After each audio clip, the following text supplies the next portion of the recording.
How do you get in shape after Ramadan? If you're feeling bloated after Eid, bloated after Ramadan, you might have gained some weight, you might have gotten out of shape, you might be feeling weaker, unmotivated, or maybe you're just struggling with nutrition because you built some bad habits during Ramadan, but you're serious about getting back in shape and you want to figure out how to do it in the post-Ramadan period. In this video, I'm going to teach you exactly how to do it, how to lose fat, how to instantly optimize your energy, focus, productivity, and everything else that you ultimately want.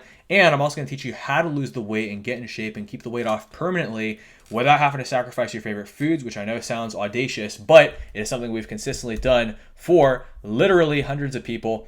And inshallah, I'm going to teach you everything that you need to know inside of my little screen share slideshow today. So bismillah, and let me just make sure the sound is good because this is an important training. I want to make sure you're able to absorb everything. And here we go. So how to get in shape after Ramadan and Eid. Get rid of the bloat, lose weight permanently without having to sacrifice your favorite foods. That is right. I'm going to teach you all about nutrition today, as well as your metabolism, because that's part of how we're able to get in those favorite foods within moderation. And also just the practicality of fitting it into your schedule with time efficiency, but also the fact that you're going to have to go eat some of these foods with your family, right? And then in addition to that, being able to fit into your work schedule around, work, family, salat, staying motivated even when you face obstacles in life like travel, plateaus, slip-ups. Everything that happens is a natural part of life that we need to understand and be self-compassionate. So again, just to simplify things down, all you need to get in shape is you need a nutrition plan that is enjoyable, sustainable, and effective. And obviously today I'm going to teach you how to speed up your metabolism after Ramadan while getting rid of the Ramadan bloat, inshallah. And then obviously you need to know how to work out in a way that is time efficient, effective, and also that enhances your metabolism. So I'm going to explain how that works and which types of workouts to do that are both time efficient and boost your metabolism so you can obviously burn more calories and have more energy. And obviously the last component is you obviously have to be consistent, which will require you to master time management, which I'm going to teach you how I do this for some of my clients who work up to 100 hours a week. Not every single week, but I have some guys who work 80 to 100 hours a week who have kids and they're not neglecting their family. They're not doing any of these things that you might be thinking. Literally, they're able to fit it all in the 168 hours a week that we have. So if you only work 40, 60, or 80 hours a week, we're going to show you how to do this, inshallah, without missing any prayers, without missing any family time, and obviously how to stay motivated and what mindset you need to get around your obstacles, and obviously the best way to overcome the post-Ramadan rut. Because right now, if you're watching this, and obviously Ramadan ended a few days ago, there's a couple things. You got to keep up some of the disciplines you built during Ramadan. In fact, as many of them as you can. But at the same time, we need to get back into the rhythms of normal life and normal eating so we can obviously, have results in our fitness, our careers, and everything else that you may be struggling with and suffering from right now. So again, let's go through the biggest obstacles around nutrition, around workouts, and around the time management and consistency piece. Then we'll go into the solutions. So the biggest obstacle you're going to have with nutrition is the fact that your metabolism is going to be slow from fasting and bad habits. And what I find with 80 to 90% of people, including myself, is that the metabolism does slow down when you fast, okay? Now, I have some clients who, mashallah, they fast every single Monday and Thursday, and they're still able to get really, really good results. And, the results are maybe only 20% slower than somebody who, is not fasting. And, it's sunnah to fast on those days. And may Allah bless them. And may Allah accept their, fast and their ibadah. But at the same time, fasting does objectively slow your metabolism down for most people, except those who genetically don't see as much of a difference from the fasting as far as their metabolism. So we need to learn how to speed that up if you're like most people. And then obviously you're probably feeling bloated right now if you're watching this the week of Eid, and that bloat will go away after a couple weeks, usually for a lot of people 2 to 4 weeks, but there's a lot of things we can do to get it to go away in less than a week. And then obviously to lose the fat that we gained during Ramadan, because a lot of people gain fat during Ramadan, and you may be feeling like you got bloated, but there's also a high chance that you've gained some body fat that may appear to be bloat. But if you have both, like most people do, then we got to get rid of both these things, right? And then obviously build back the muscle you lost during Ramadan if that's also a concern for you. And then we also need to be able to prepare, enjoy, and look forward to your food, which is literally the best diet ever. Is if you can actually look forward to your food, your healthy food, and obviously be following a healthy nutrition plan and macros that helps you to lose fat, build muscle, and all that stuff, and you look forward to everything you get to eat, that makes it super easy to stick to, and obviously being able to prep it in the right way, and having the flexibility to be able to eat food with the family and not have to offend anybody by saying no, but at the same time, like knowing what to choose at family dinners, even the times where they don't have healthy food available, knowing what to eat that's not going to ruin your goals, where you can still enjoy yourself, and you can still, not offend the family. So we're going to talk about that today, inshallah. Now, we're also going to talk about the biggest obstacles when it comes to working out and the solutions to these. So obviously knowing what to do in the gym for your specific body to get results safely, sustainably, and effectively without taking up too much time, okay? So like obviously your specific body is going to have different needs from me, which is going to have different needs from the next guy. So there's some general principles we're going to cover today, as well as some customization depending on, what your specific needs are. Now, Inshallah, I'm also going to teach you how to work out from home for if and when you can't make it to the gym. So it might be a time thing. Like I have a guy who, it's really hard for him to make it to the gym, especially during Ramadan. In fact, most of my clients struggle to make it to the gym during Ramadan. So we had a lot more people doing home workouts during Ramadan. But obviously, post Ramadan, it is going to give you, about 20 to 30% better results if you're training at the gym. That being said, we could still make it happen at home, right? Inshallah. And then obviously understanding the difference between lifting and between cardio and which is going to be superior for your objectives. And again, 90% of your time should be focused on lifting. Or if you're not lifting, if you're training at home, hopefully you can get some equipment. But in the meantime, stimulating muscle growth at home in whatever way you can. Which, again, the funny thing is the more of a beginner you are, the easier it is to actually see progress for a variety of reasons. And there's an interesting continuum of this, but obviously I won't go too much into details there. I'm going to try to keep this video as short as possible.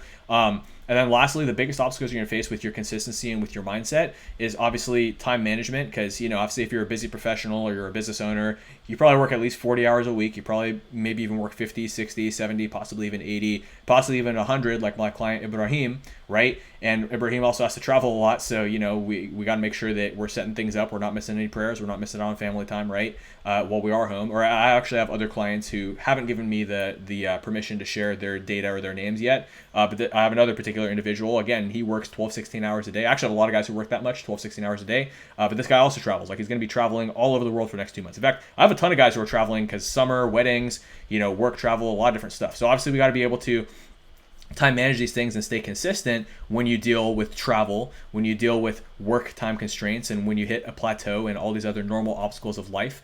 But before we get into that, we need to figure out the time-efficient rhythm and set up your schedule for success across all 4 areas of life: Islam, your fitness, your business, and your career and your family. So that obviously we have a good rhythm when we're at home, but we also have a good rhythm when we're traveling and when we deal with other obstacles, and that we're staying committed and we have the right mindset to get you to take action and to get yourself to take action even when you don't feel like it. These things are all important, which we're going to talk about today because those are the obstacles you're facing right now. And then lastly, that's basically it. So, okay. So those are all the obstacles. Let's talk about the solution. So nutrition after Ramadan.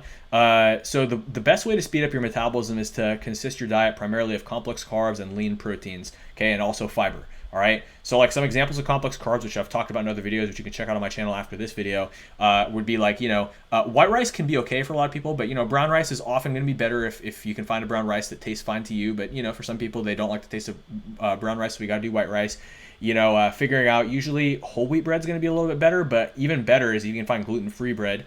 Now, obviously, you can have cheat meals, and we're going to talk about cheat meals so that you're not like missing out on your favorite breads all the time, because I know that we all love breads in our cultures, whether you're Pakistani, Palestinian, wherever you may be from. You can even be Ethiopian, and Ethiopians love bread too. I can't think of a single culture that doesn't like bread. So obviously, we got to be able to fit in some kind of bread here and there, right? And thankfully, there's actually a good amount of like gluten-free breads these days that are actually like really good. And the thing is, not everybody gets inflammation from gluten. Like one of my clients, he's Palestinian and he processes gluten just fine. My dad processes gluten just fine for the most part. But there's other people like myself and my brother and many of my other clients who get a lot of inflammation from gluten. We'll talk a little bit about inflammation as well, as you can see in point number 4 on this slide. But again, so we want to find good complex carbs, and what I typically find are the 3 best complex carbs are going to be, brown rice, quinoa, and sweet potatoes. Now, if there's any of those things you don't like, it doesn't mean that you have to eat them, because remember, principle number 1 of the nutrition is that we got to be able to enjoy our food. So if there's anything you don't enjoy, I'm not going to force you to eat it. If you prefer regular potatoes than sweet potatoes, we can still do regular potatoes, right? Again, it's not a one size fits all model, but for the most part, if we can find a complex carb, frika is actually a good one that is in a lot of Middle Eastern cultures, so this is a good one you can do too. But again, finding good complex carb sources that work well for you and your specific body is going to be the key. Okay, now lean proteins, this is going to be your chicken breast, obviously, 93% lean ground turkey if you can find a halal version. For those who obviously strict with halal, or zabiha, right, zabiha. We want to be proactive about that, of course, but a lot of people can't find. A lot of people say halal, but it's really zabiha chicken. Turkey. So, maybe that's not a practical option for a lot of people. 93% lean grass-fed beef is a good option. An Open Nature brand can actually be found at any store, and it's actually halal, right? So that's good. Fish is excellent. Now, salmon is a little bit fatty, so typically we want to drop the carb portion slightly, about in half if you're going to do salmon, because salmon's healthy. It's just, when you combine the fats and the carbs together, it might end up being a little bit too many calories. But if you can find some sort of whitefish that you like, whether it's, tuna steak, whether it's cod, you could also do shrimp, scallops, a number of different things. These are obviously all, halal, right? And they don't need to be slaughtered a certain way, so they're a lot more accessible. And some of my clients, when they travel, we have to find fish options because that's going to be what they can find when they're traveling in certain countries where halal is not readily available. Now, obviously, so we got to be able to combine these different things with a good fiber source. So whatever like vegetables that you like, some people like okra, some people like green beans, some people like broccoli. Personally, I hate broccoli, so I'm not a big fan of broccoli. So don't worry, you don't have to eat broccoli if you want to be in shape. I don't eat broccoli at all. In fact, broccoli makes negative progress on my body because it causes a lot of bloating and inflammation. Remember, one of the rules on nutrition is we don't want to be eating things that cause inflammation, and part of that is going to be genetic and individual, which is ultimately something you need to be able to discover, or that we can help you discover if you're a client side for one of our programs. But again, you can test this on yourself. If you get bloated and feel tired and gassy after you eat it, which is how I feel after I eat broccoli, which is how I feel after I eat dairy, which is how I feel after I eat gluten, those are foods you should not be eating because the inflammation is going to increase a stress hormone in your body called cortisol, and cortisol is going to make you store fat specifically in the belly, which is part of why the more stressed out you become with your work, your business, your family, whatever else you got going on that's a normal stressor of your life, the more you seem to put fat specifically in the belly. Cortisol is going to cause that. And then the other problem with cortisol is that's going to cause you to retain fat in other areas. Like, because cortisol slows your metabolism down, it has an inhibitory effect on thyroid, on testosterone, but it can also start to, because if your testosterone dips and, your body has a lot of inflammation where it can't excrete excess estrogen, what's going to happen is your estrogen is going to become higher, both just total level of estrogen, but also relative to your testosterone levels because your testosterone levels are declining. Plus your testosterone levels decline with age anyways, and your thyroid and your metabolism slightly decline with age as well, and your muscle mass declines with age as well. And if estrogen is going up, you're going to start having like man boobs, you're going to start, and that's what happened to me when I got overweight and, fat, for lack of a better word, just to describe how I was previously when I allowed this to happen to me. And so I had a lot of man boobs, I had a lot of belly fat, and those are the main places I had it, right? My arms didn't really get that fat, and my face was a little bit chunky, but like biggest thing was, my chest and my abs, or my belly. There's no longer abs because it's the hormonal effects, but it's also just, being in not being in a state where your metabolism is optimized to keep you in a healthy body weight, but instead you end up just storing a lot of calories because your metabolism is not using them efficiently, to where even if you're not even eating that much, you're just going to have a bunch of body fat because you don't know how to keep your metabolism healthy and have the right healthy habits and nutrition in place to optimize, the biology of your body to stay lean and be in good shape. So that's what we're going to talk about today, and what we talk about in a lot of other videos in depth. Again, I'm going to try to keep this one short, but just to keep things short and simple: complex carbs, lean proteins, high fiber. This is going to be key, and then we'll talk about the workouts that allow you to utilize these foods effectively to obviously have a better hormonal profile in addition to cutting out inflammation, because obviously when we cut out inflammation, it improves our hormones, but also when we work out the right way, which we're going to talk about in the next slide, this also boosts our hormones, our nutrient partitioning, a number of other things. It works together with nutrition to get you the best results possible. You've probably heard online some people say, oh, it's 80% nutrition, oh, it's 80% workout, whatever. It's a combination of the two that makes a difference. Now, I will tell you this: there are people who work out who still don't have a good body because they don't eat right. They eat just absolute junk. So sure, they go lift weights, 4 days a week, but they're not in good shape and they still are overweight and have a belly because they're not eating right. And likewise, you have people who eat clean, but they don't have results because either they're eating too strict to where their metabolism is suppressed from a history of being on low-calorie diets, or they're just not training in a way that's getting their body to optimally use the food they're eating, to where even if they're eating healthy, they're still not getting results, or they're eating healthy foods, but the quantities and the combination of those foods are not working optimally. So again, there's a lot of nuance that goes into this, but just to make it simple and actionable for you, and again, I have a program where we can just do this all for you. But again, the purpose of these videos is to teach you to where even if you can't afford the program, you obviously can at least learn this stuff for free, because my goal with this stuff is to help you and reach as many people as possible. So please share this stuff with your friends and family if you get value out of this. So again, complex carbs, lean proteins, this is going to help you to speed up your metabolism. And again, the best ones, I've described them earlier, as well as the best protein sources. So you can rewind the video and review that if you want to kind of take notes on that. And you should take notes on this stuff in general. If you're driving, please drive safe. But maybe rewatch this later and take notes on those specific parts of the video. All right.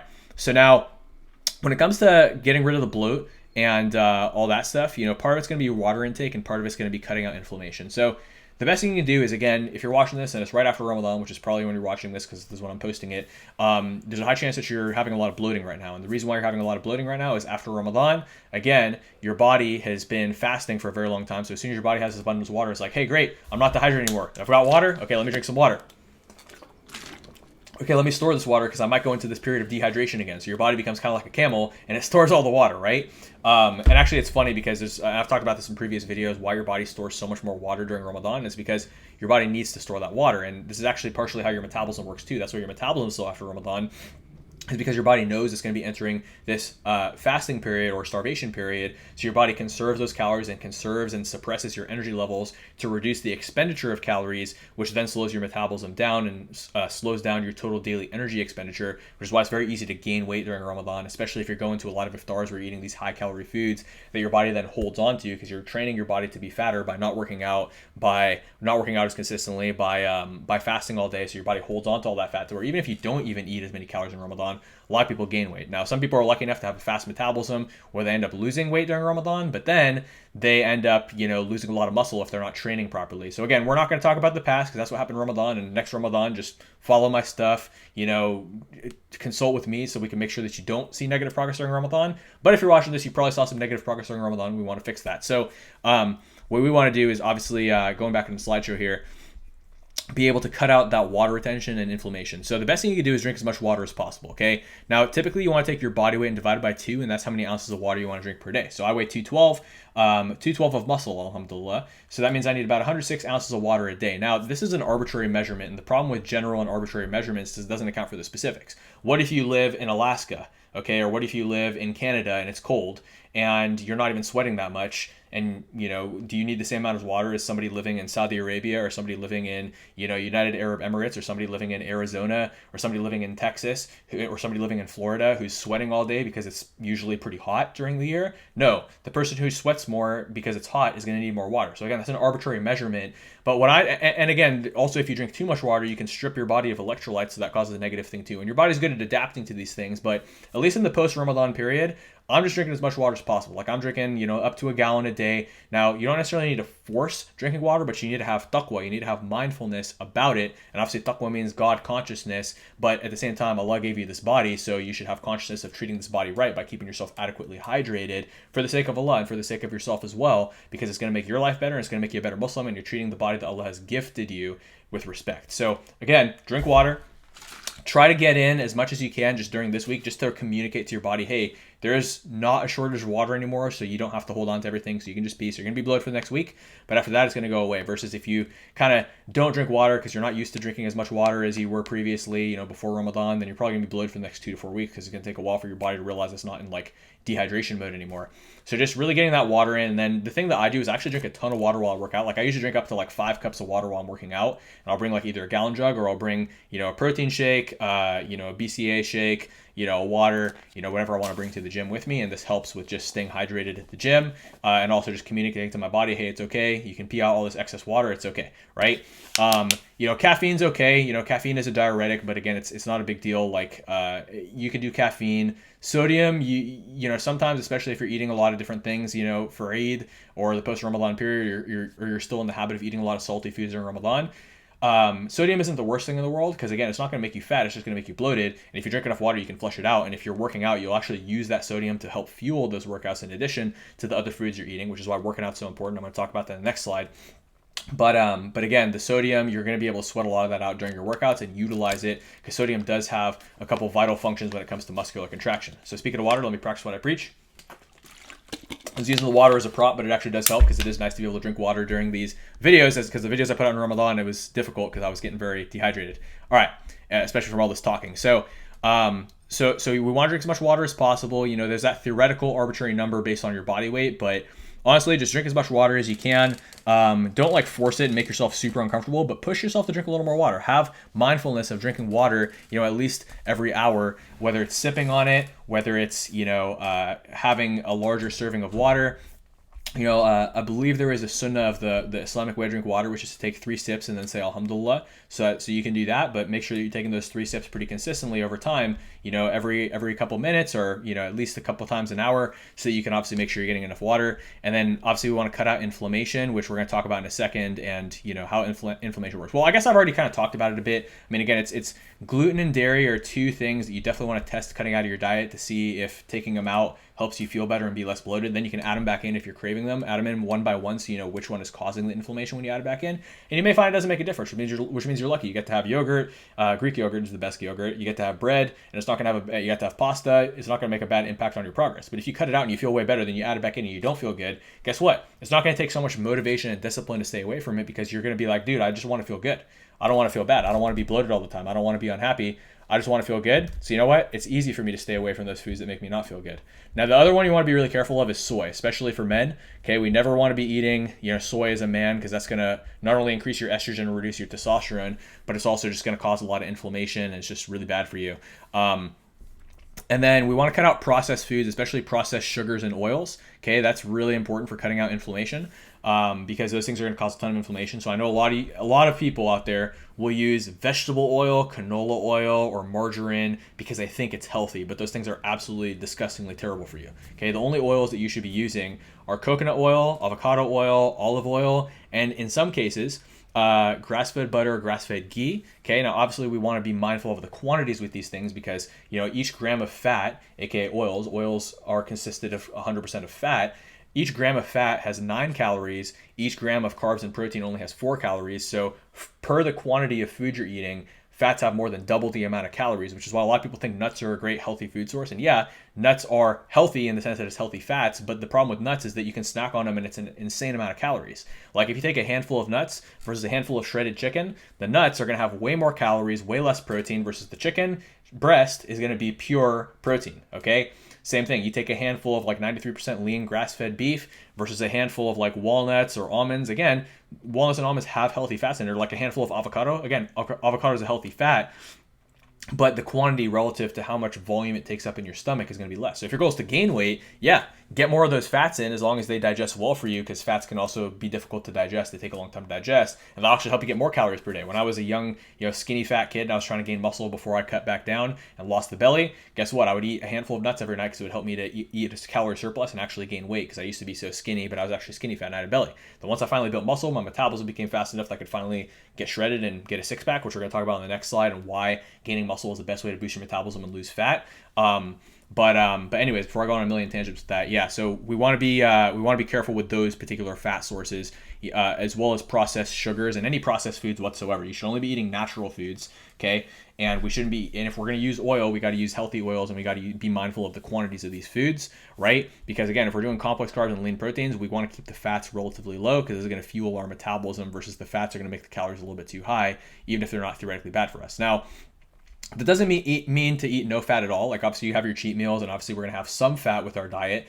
As a man, you need fat to produce testosterone in your body, but you don't need that much fat, okay? So a lot of people overeat their fats, versus if you go lower, it's easier to be in a deficit and eat more carbs. And for women need fats in their diet too, but women actually need a little bit more carbs than men, because again, for women, when they don't eat carbs, obviously it's going to cause a lot of damage. Estrogen relative to progesterone becomes way too high. And then that starts to affect thyroid. Cortisol gets really high too, which also affects the estrogen to progesterone balance, and it also affects the thyroid just like it does for men.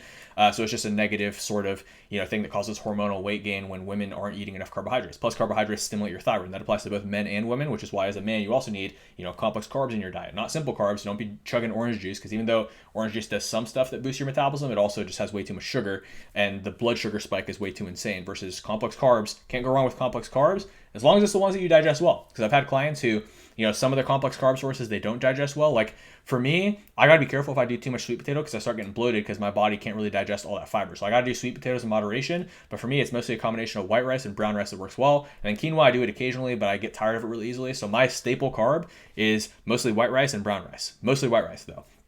But again, that's because I've got my metabolism to a certain point. Now today I did potatoes. Later today, I'm probably going to do, probably brown rice. I'm going to make some. But again, it just depends on the person. And another thing we should talk about is obviously like meal prepping. Like you should definitely prep ahead of time, whether it's just preparing a little bit extra for dinner so you have leftovers to eat tomorrow. So you have healthy meals prepped and ready to go, so you don't end up having unhealthy snacks or eating out or ordering from Uber Eats. But then also, you could prep at the beginning of the week if you're going to be super, super busy. Like my clients who work 80 hours a week, they don't have time to cook every night. So what do? They prep at the beginning of the week. Or some of my clients who work 60 hours a week, they actually do like to prep every night because it's a family activity they like to do with their family. And guess what? Now you're getting family time and workouts. Family time and nutrition. Like why does family time have to be mutually exclusive with being fit? Why don't you teach your kids how to be fit? Why don't you work out from home and teach your kids how to work out by incorporating them in your workouts and incorporating them in the cooking, like as in cooking with them, obviously, and teaching them healthy habits so they don't grow up to have the same problems and pains that you do, because they actually grew up knowing about nutrition as opposed to growing up not knowing about nutrition. when I first became interested in fitness, I had to figure all this stuff out for myself. And it took, I mean, I've been doing this for 12 years. It didn't take me the entire 12 years, but it took me a couple of years of wasting my time to figure this out. Versus with my brother, mashallah, he's had the discipline and the mindset to apply it, but he grew up learning that stuff because he's my younger brother and I was able to teach him as I was learning. So now he's like, in insane shape compared to most people his age, and all his friends struggle with fitness, but he's good to go. Why? Because he learned that stuff, but he also had the discipline to apply it. Because remember, knowledge without action is useless, right? And action without knowledge is ignorance, right? So again, what you're acquiring right now is knowledge by watching my content, but you have to take action on this or it's going to be nothing and you're wasting your time. So please take action on this because I don't want to waste your time. The fact that you're giving me your attention here, I want you to make use of it. And so let's make use of it together. All right. So yeah, that's as far as inflammation goes. So just be mindful of those foods. Just be mindful of anything that makes you feel tired, bloated, gassy, and cut those things out. And then you're going to feel so much better that it's going to be easy for you to avoid those things. Like whenever people offer me desserts, I'm like, dude, I don't even want to eat that. Because the 2 seconds of pleasure I'm going to have when I eat that dessert is not worth the 24 hours of feeling tired and not feeling like the best version of myself and not being the leader I need to be for my family, for my business, for my clients, for myself, for everybody around me. Okay? It's not worth me being tired and unfocused in prayer and being distracted when I could be focused and sharp and productive because I'm on top of my lifestyle. Okay? So same thing applies to you when you cut these things out and you notice how much better you feel when you show up to your prayers, when you show up to your work, when you show up to your family. You're not going to be tempted by these temporary pleasures. Just like how, somebody who had a haram lifestyle before where they were engaging in haram things and they fell into those temptations from shaitan, when they come back to the deen, they realize how much better they feel when they're following Islam properly. They no longer feel tempted to where, maybe you see, a physical temptation. Like for men, obviously in Western society, we get tempted by, sex because a lot of marketing that people try to promote these days uses sex because sex sells. But guess what? If you're on point with your deen and you understand that your deen makes you feel better than engaging in haram or looking at haram or whatever else, it's easy to avoid those things because even if you still feel the pull for the pleasure, the pleasure is not worth the pain, and so you stay away because the pain of engaging in the pleasure is worse than the pain of avoiding the pleasure. And so likewise, the same applies to your fitness journey. When you realize how much better you feel when you eat well, and you realize how much pain you're in when you don't eat well, the pain of eating foods that are unhealthy is not worth the pain of, being unoptimized. And here's the funny thing is some of my clients, like my client, Brother Abid, mashallah, I love this guy. I use him as an example all the time, and he's happy with me using, and he's actually one of my clients who fasts on Mondays and Thursdays, mashallah, may Allah bless him. He just came back from Umrah. So Umrah Mubarak, if you're watching this, bro, I'm going to have to send this to you after. But sometimes I have to have him use a cheat meal to break through a plateau because he's really good with his diet, but sometimes he hits a plateau. So I have to use a cheat meal to refresh his metabolism, and he hates the cheat meals. He doesn't want to do them because he's like, dude, I never want to feel unwell, right? Others of my clients are like, bro, I can't wait for my weekly cheat meal because they enjoy it, and that's fine. We figure out the balance for you. And so that brings us to the next point. Now that we've talked about all this stuff, right? And again, I have videos that go kind of more in depth with like the prep side of things, so I don't want to make this video too long, but cheat meals and eating with the family, okay? So a once a week cheat meal is actually good for your metabolism. Doing it more often than that, in the beginning can be fine if that's what it takes to get you started, which I do with some clients. But, in other cases, some people don't even want to do a cheat meal and have to remind them because they're like in week 3, they're like, man, I've lost like 15 pounds, but now I hit a plateau. And it's like, well, have you been doing your cheat meal? And they're like, no. It's like, okay, great. Go eat Dave's hot chicken. I had my client, or I can't say his name, but I'll ask for him for his permission. He's okay with me sharing his graphs. I've shared his graphs in previous videos, but I'm sure he'll do a testimonial eventually because he's an awesome dude and he's lost like 22 pounds now in the last 8 weeks, mashallah. But, he hit a plateau 3 weeks in after losing his first 15 pounds and he was like, oh, bro, what do I do? I was like, bro, well, remember how you're eating Dave's hot chicken every day before we started? He's like, yeah. It's like, go have Dave's hot chicken. He's like, what? I was like, and load it up. Have a good time. So he goes, he has that cheat meal, and then 2 days later, well, the day later he was bloated, but 2 or 3 days later he hit an all-time low with his, not with his nutrition, with his weight, because the cheat meal stimulated his metabolism and allowed his body to realize, I'm not in starvation mode, I can let go of this weight. You see, the thing is, you can't force fat to come off. You have to gently convince the fat to come off by saying, hey, look, you can let go of this fat, you're not in starvation mode, you can let go. That's for people who have a history of hard dieting, where they've tried to force the fat off, and all they do is hit a plateau and their body fights against them. That's how you convince the fat to fall off. Now, on the flip side, somebody who's just overeating, we just got to get you to stop overeating by making healthy versions of your favorite foods, okay? And we'll talk about this. And the thing with like eating with the family, as long as you have taqwa, like I did a post on Instagram, a reel about this the other day. But if you're eating with the family, just do a hand-sized portion of lean protein, right? So about this much is about 6 to 8 ounces of lean protein. Now, if there's no lean protein available, you can do some fatty protein, but then you're gonna have to cut down on the carb sources. And then about a palm-sized portion of carbs, right? That's going to be about 40 to 50 grams of carbs. As long as it's lean, right? And, do half of that if you're doing fatty meat. And then the rest with just salad, as long as the salad doesn't have too much fat in it, right? And then from there, If none of those things are available and you have to do like fatty meat or fatty carbs, or sometimes they just give you your plate and then you can't just say like it's difficult to say no. And you could, in previous video I talked about using the hadiths to convince your family to eat healthier too, and you can. But if like that's a difficult step for you to set that boundary, because I understand that may not be practical for some people yet, because you got to build that inner strength and character, which by the way, you're going to become a lot more confident and assertive when you get in shape, which is going to help you in every area of your life, which is going to help you to set boundaries with people. But in the beginning, when you're still not that confident because you're kind of overweight and you don't really feel super confident about yourself, and maybe you haven't built those people skills to set those boundaries with the people without offending them and to lead them to better health themselves, which is part of what you're going to notice here, is you're going to be able to teach your family about how to be in better health and lead your whole family, your parents, your kids, your partner, and generations to come, so they don't have the same problems and pains that you do and that your family has with diabetes and heart disease. Well, guess what? You're going to be able to teach them. But in the meantime, that's okay. You don't have to say no per se. What you can do is just eat half of the carb portion that they give you, eat the protein portion. So focus on the protein options and say, hey, this is really good. I'm trying to practice the hadith from our Prophet ﷺ about, 1/3 for food, 1/3 for water, 1/3 to save room for your breath. And I'm really stuffed right now. So can I have a to-go box to bring this home?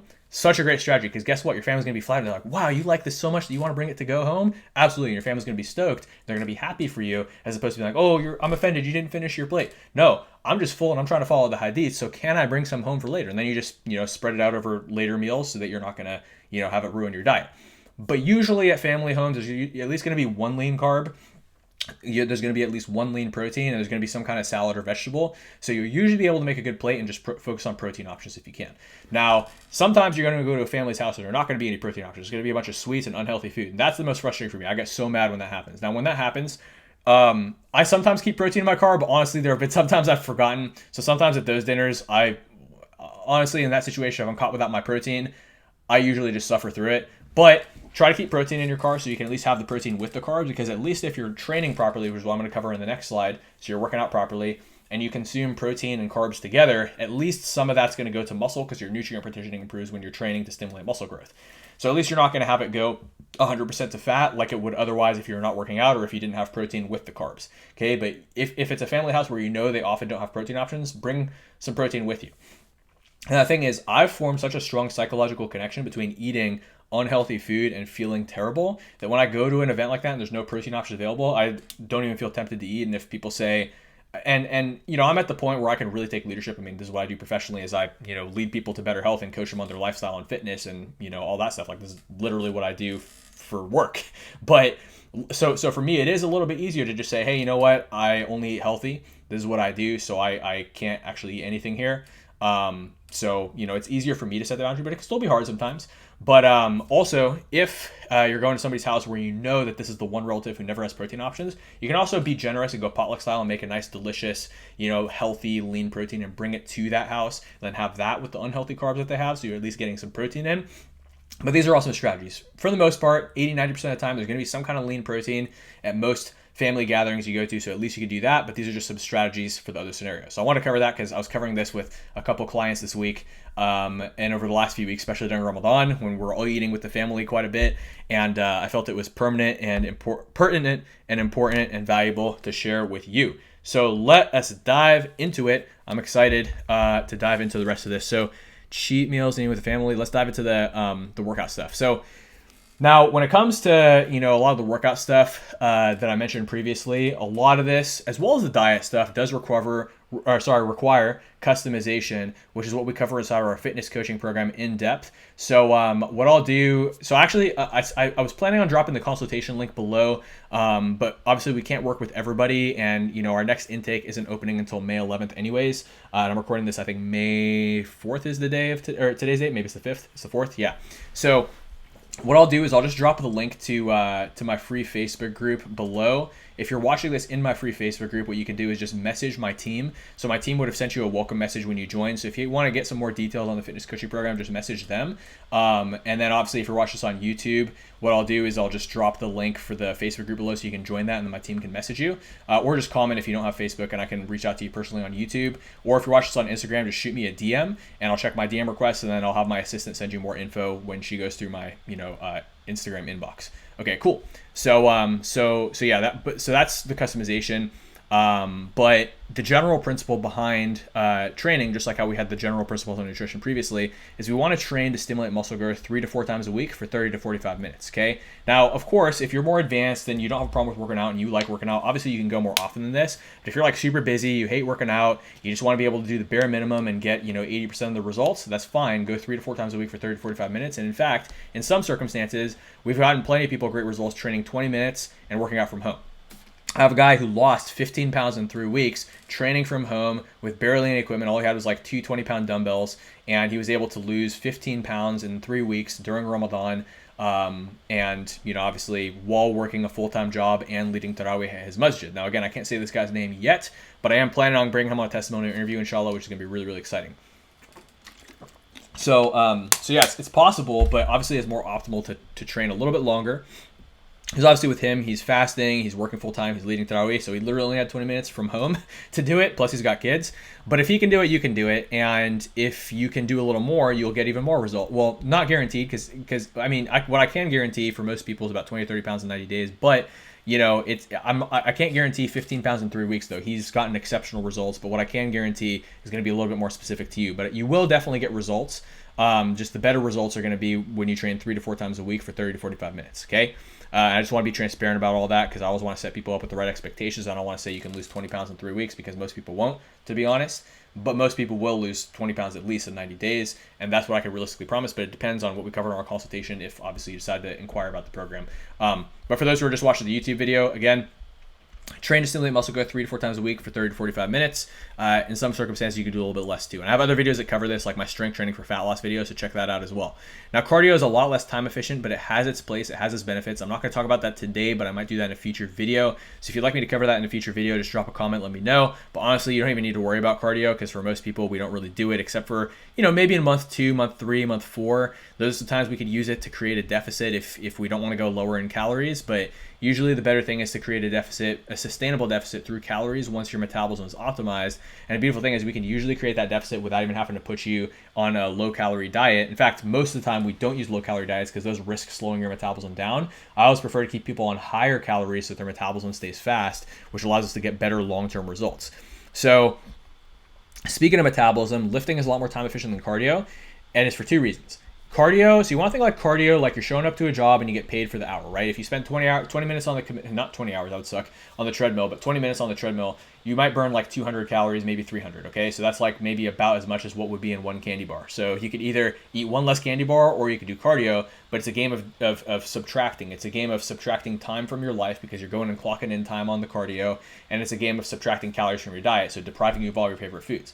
I don't like scarcity. I don't like subtracting. I like abundance. I like expansion instead of contraction. I like expansion where I'd rather expand my metabolism to allow me to eat more and still lose weight and obviously still have portion control, but like I don't want to be feeling hungry and deprived all the time. I want to feel good and enjoy and look forward to the foods I'm eating. So the better strategy is why don't I just boost my metabolism so that I'm not just suffering from a low-calorie diet just so I can get and stay in shape, but why don't I build a healthy metabolism and lifestyle so my biology works better for me to have more energy and burn more fat. That is always the better way to go. And that's my philosophy. And that's what I found works better with my clients and better with myself. Okay. Now there's some periods where we will have to potentially restrict calories, but usually that's not unless you want to get like super shredded abs. If you just want to lose the belly and be healthy for the rest of your life and be able to eat your favorite foods, we definitely don't want to be using the contraction route. We want to use the expansion route of expanding your metabolism. So likewise, cardio is like a minimum wage job. You go clock in, you make a little bit of money and you make a little bit of progress. Okay.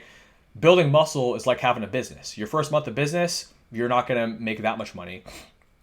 Building muscle is better than starting a business because in business, you'll probably lose money for your first year, maybe even your first 3 years, okay? But then you finally start making money. So building muscles like this. Your first week, you're going to be sore. You might see some progress because your nutrient partitioning is going to improve right away. But you're not going to transform your body overnight, but you're building a rental property, okay? Now you have a rental property and that property is paying you every single month, whether you work or not.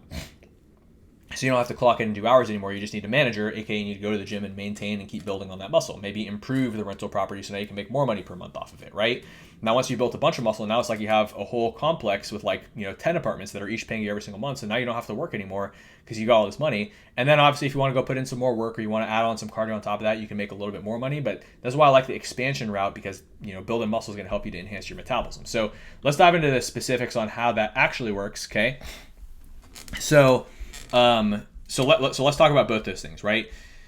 The first reason why lifting drives your metabolism up is because it improves your nutrient partitioning. So I'm going to explain the whole rental property thing in a sec, but nutrient partitioning. So if I go and I do 20 minutes of cardio, that's it. I burnt the calories, but my metabolism doesn't really change much. Now, if I go and I lift for 20 minutes, now after I go lift, I'm going to have some protein. I'm going to eat some protein. I'm going to eat some food. More of those calories that I eat go towards repairing and building that muscle instead of those calories being stored as fat. Okay. So what that means is because less of those calories are going towards fat, I'm actually going to lose fat as a byproduct of the fact that I'm building muscle, because more of the calories I'm eating, if I'm eating the same amount of calories, are going towards muscle growth. So this is a beautiful thing, is simply by stimulating muscle growth, you're going to lose fat right away, especially if you haven't been lifting weights or if you haven't been lifting weights consistently, because now you have a greater stimulus for muscle growth. So your nutrient partitioning improves, and nutrient partitioning means where those calories are going, where that nutrition is going. They're going to muscle, not fat. Now, on top of this, we're also building muscle. We're also building these rental properties to where by the time you've been lifting for a week, you've got one little rental property and it's maybe paying you a little bit, but that's fine.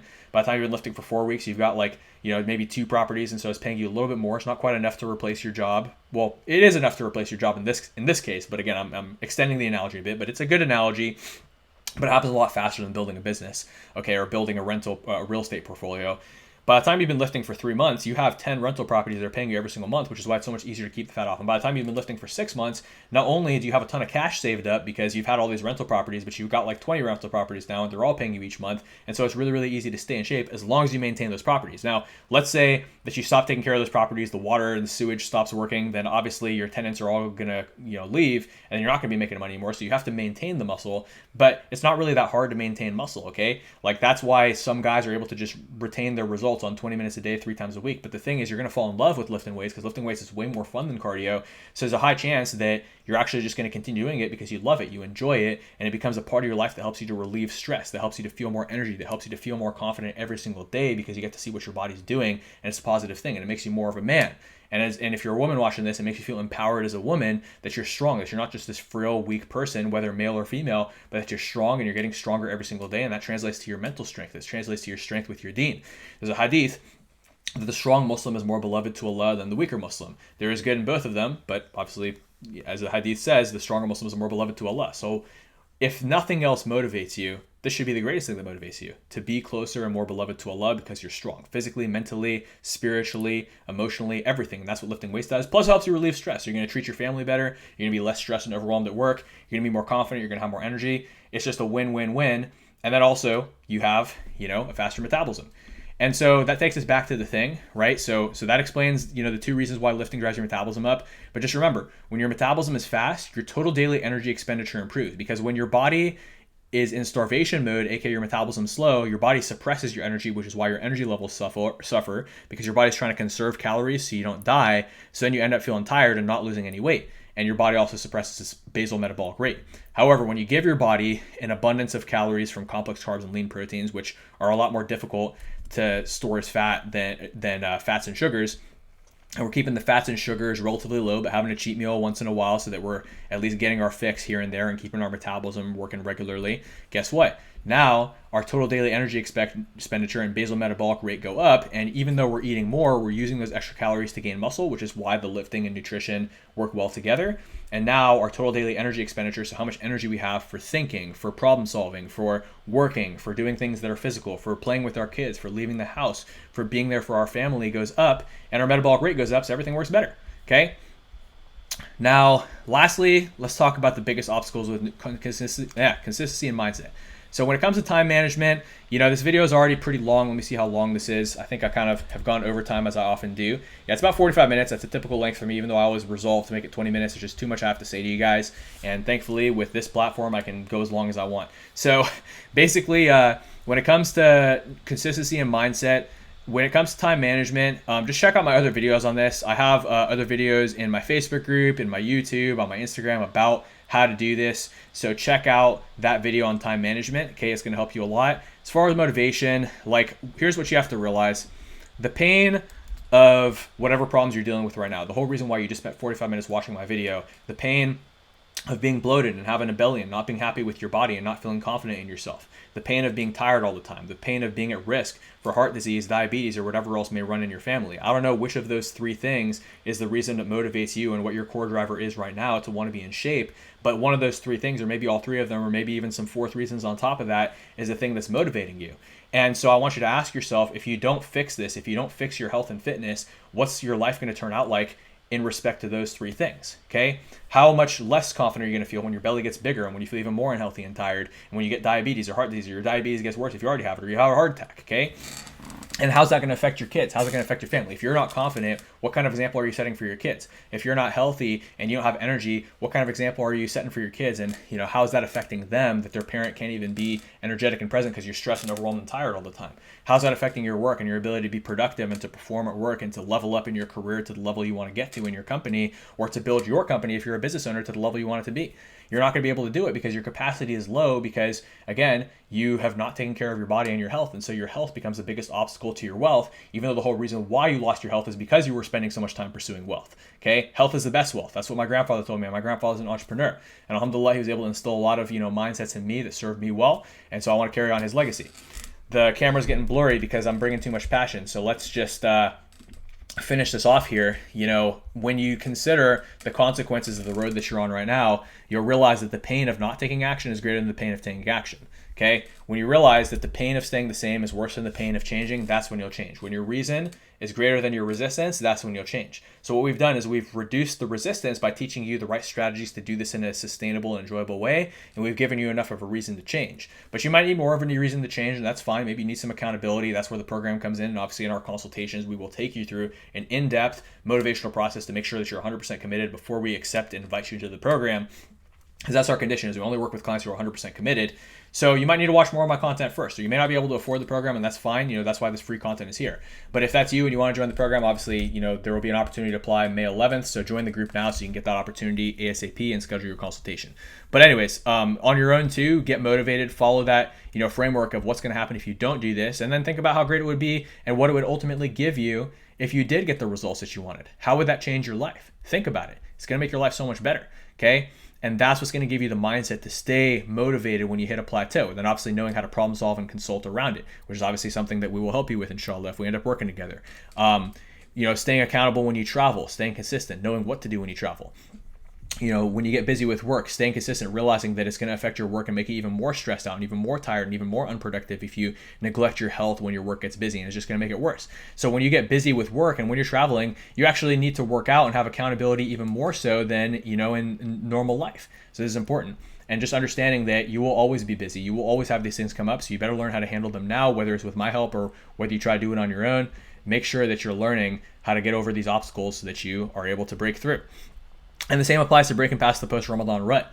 If you're in a rut after Ramadan, you're saying, hey, maybe I'll ease myself back into the habits. This is a mindset I fell into many times, but it ended up just leading to me procrastinating and being depressed and tired and in a rut for not just a week, not just a couple weeks, but months and months and months and months and months, because I didn't take charge and snap myself out of that rhythm, out of that comfort zone right away as soon as Ramadan was over. So this time what I did differently was I committed to actually on the last day of Ramadan, waking up early no matter how little sleep I got from going to Tarawih the night before. So I got like 2.5 hours of sleep, and I was like, I'm so tired, but I'm going to have a lot of caffeine so we're going to have a productive day. And that set up the right rhythm for me to show up the same way Monday, even on sleep deprivation, and crush it. Alhamdulillah, I got enough sleep Monday night and I was able to crush it Tuesday. Today, I didn't get enough sleep because we had some family friends over last night, but I'm still committed to waking up early and crushing it. And that is the only way, is to force yourself out of that comfort zone and get to it. So anyways, that is how you get past the Ramadan rut. Obviously, if you have any questions on any of the above, let me know. So if you found this valuable, whether it was just the insights around nutrition and training, or whether it was just the motivation, or you just enjoyed the video, or all of the above,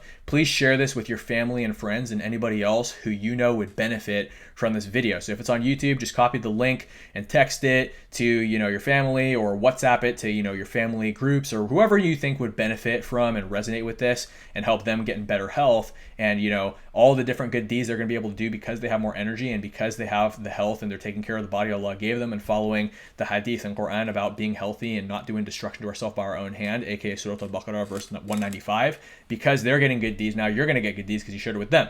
So share this with them. Plus, it's going to help them to just be better in the dunya too, better for their dunya and akhirah.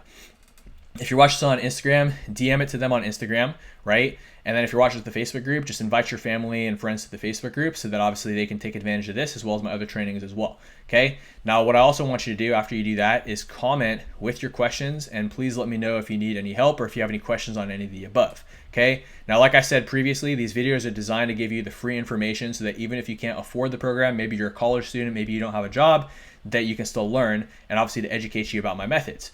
And that's the thing, is like people who don't have as much money usually have more time, because like if you don't have a job, you don't have money, but you obviously have time, so you can go through all this free stuff and figure it out for yourself, and you have the time to do all that trial and error. However, if you work a lot and you don't have time, but obviously you have money because you work a lot, hopefully your expenses aren't too bad, right? But hopefully you've been responsible with your finances and you have money, but you just don't have time. You want me to just handle this for you?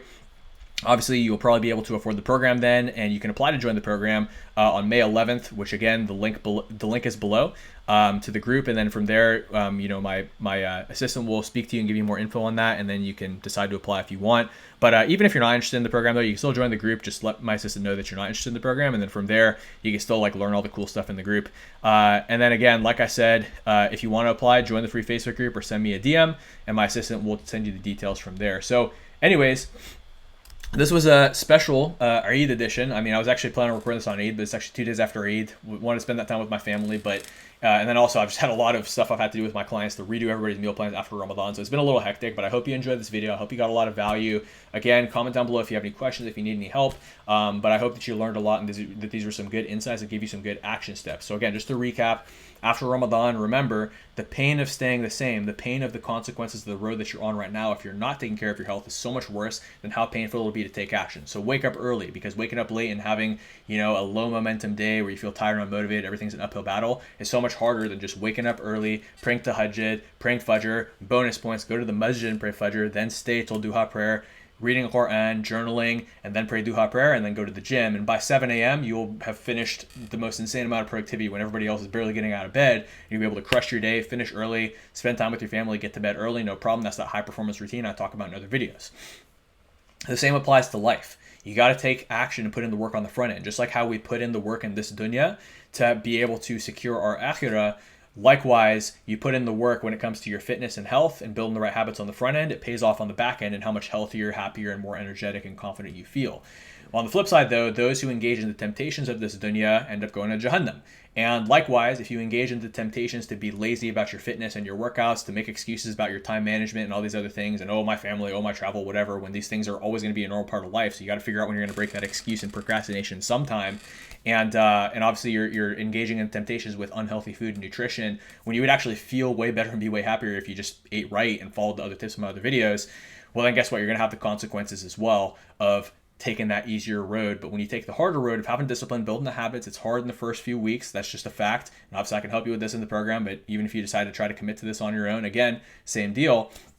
Push through it and it will pay you off so much better on the back end. So that's my closing thoughts for you guys.